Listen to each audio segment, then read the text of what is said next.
Can we actually measure evil? Can we rank one sin as worse than another? Or does trying to do that reveal something more? Maybe something about human nature itself. Today, I will explore this idea through Dante's Inferno and Montaigne's essays. Dante tries to sort and punish every sin through a divine system. Montaigne questions if it's even possible to judge others fairly when human behavior is so complicated. Overall, both writers help us think about what it means to be human and what happens when we try to label others as bad or evil. In Dante's Inferno, he says, "The presence of such people as these will remind the reader that hell is not reserved exclusively for errant scoundrels." This quote shows that hell isn't just for most evil people. It includes many kinds of sinners. Even people who didn't make huge mistakes still ended up in hell. In other words, Dante believed that every sin matters, not just the really bad ones. In Montaigne's essays, he discusses that he hates cruelty more than any other bad behavior or moral failing. He also admits that he, like everyone else, is inconsistent. This shows us that Montaigne isn't focused on ranking sins. He's more interested in understanding why we act the way we do. This shows us that Dante sees sin as measurable and clear. Montaigne sees it as complicated and personal, as both of these stories are written from different eras. In Inferno, Dante uses imagery and symbolism to paint a vivid picture of hell. For example, in Circle 8, he punishes flatters by making them walk through the filthy human waste, symbolizing how dirty their lives were in life.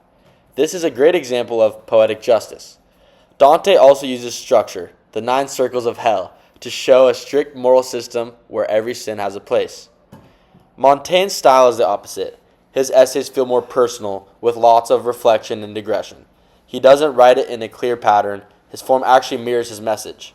Montaigne uses rhetorical questions and a first-person voice to make us think deeply about ourselves. His style reminds us that judging others is not always so straightforward. So while Dante builds a clear and ordered world, Montaigne presents a more realistic and messy view of human life. Dante wrote during the medieval period, at a time where the church played a huge role in people's lives. His view of sin comes from the belief that divine justice is fair, eternal, and organized. This made sense in a world where religion explained everything, from how to live to what happened after death. Montaigne wrote during the French Renaissance, a time where people started questioning old ideas. Instead of following strict systems, writers and thinkers began to explore individual experience, emotions, and just personal truth. Montaigne reflects this by focusing on human contradictions rather than trying to explain them away.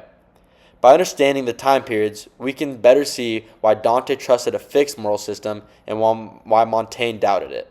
In Dante's world, measuring evil gives us a sense of order. The worse the sin, the worse the punishment. It helps us understand justice from a divine point of view, but there's also something unsettling about it. If even small sins can land you in hell, is anyone really safe? Going back to the quote from Inferno, it stands out because it challenges the idea that hell is only for obvious evil people.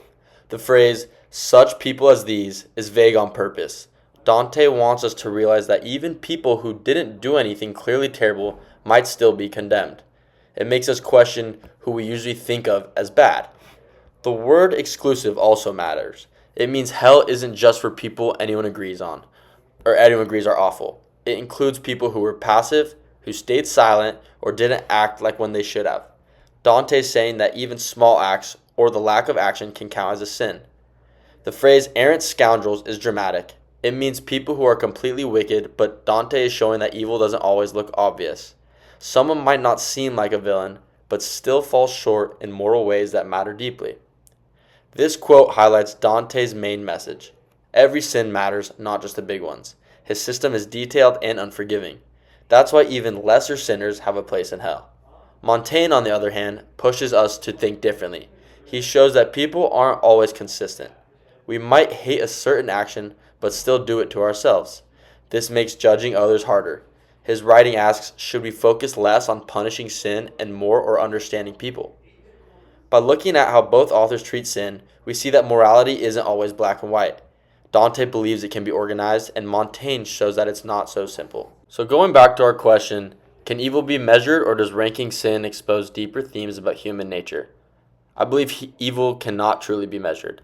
The idea of ranking sin, trying to put every wrong action into a specific category, might seem like a way to understand justice, but it doesn't always match real life. People are too complex. The reasons behind their actions are often emotional, personal, or shaped by things we can't see from the outside. Dante's Inferno gives a detailed structure. Each sin has a level, and each level has a punishment. It creates a system where morality looks clear and fair, but it's also strict. Even people who made small mistakes or didn't act at all end up suffering. This shows that Dante believed all sin matters, but it also raises the question, can a system like this really account for human emotion, intent, or circumstance? Montaigne, in contrast, doesn't offer a system really at all. He reflects on human nature as something messy, unpredictable, and often full of contradictions. In his view, trying to label people as good or bad misses the point. Instead, we should try to understand what makes people act the way they do, including ourselves. So when we ask the question, can evil be measured or does ranking sin expose deeper truths about human nature, I align with Montaigne's views. Trying to measure evil isn't just about justice. It reveals something about who we are. It shows what we fear, what we value, what we're willing to forgive, and what we refuse to see in ourselves. Whether or not you believe sin can be ranked, Inferno and Montaigne's essays leave us with something powerful to think about. Dante shows us a world where every wrong has a price. Montaigne shows us a world where nothing is that simple. Together, they remind us that judging others isn't just about morality, but it's also about perspective.